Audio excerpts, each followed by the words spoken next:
Hello ma'am. अक्सर कई लोगों का क्वेश्चन रहता है कि जो रोबोटिक गायनिक सर्जरी है तो वो क्या रोबोट करता है या डॉक्टर्स करते हैं, तो मैम इसके बारे में बताएं आप। जी, नमस्कार। मैं डॉक्टर रिची खंडेलवाल। मैं एक गायनेकोलॉजिस्ट और एक गायनिक कैंसर सर्जन हूँ, जो मेरठ में प्रैक्टिस कर रही हूँ अभी। आपने बहुत ही अच्छा सवाल पूछा। बेसिकली आमतौर पे ये धारणा बनी रहती है सबकी कि जब रोबोटिक सर्जरी चल रही होती है, तो सर्जरी कौन कर रहा है, कि रोबोट कर रहा है या कि सर्जन कर रहा है।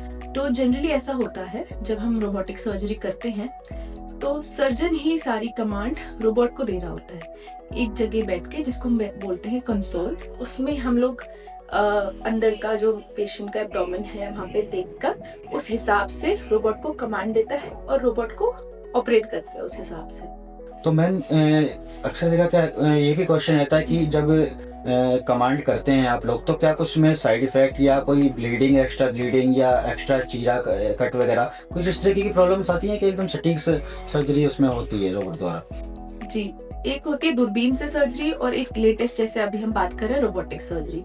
दूरबीन से सर्जरी में भी हम छोटे-छोटे चीरे देते हैं पेशेंट के पेट पे, और जो दूरबीन वाले इंस्ट्रूमेंट्स होते हैं उसको हम हाथ से कंट्रोल करके सर्जरी करते हैं।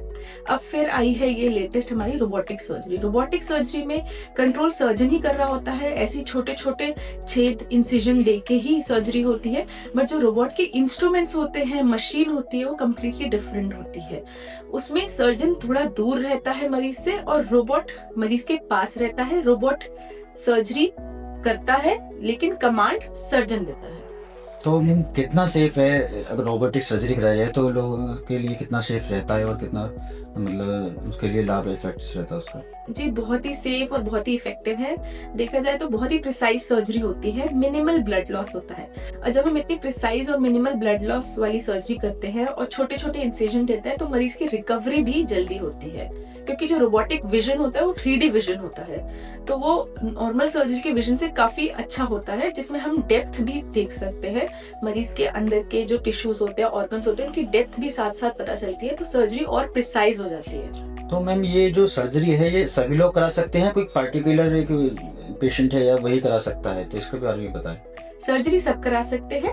मरीज की इंडिकेशन अलग अलग हो सकती है। जनरली हम डॉक्टर्स हैं, हम मरीज को सारे ऑप्शंस देते हैं, फिर मरीज अपने हिसाब से डिसाइड करके सर्जरी करा सकते हैं।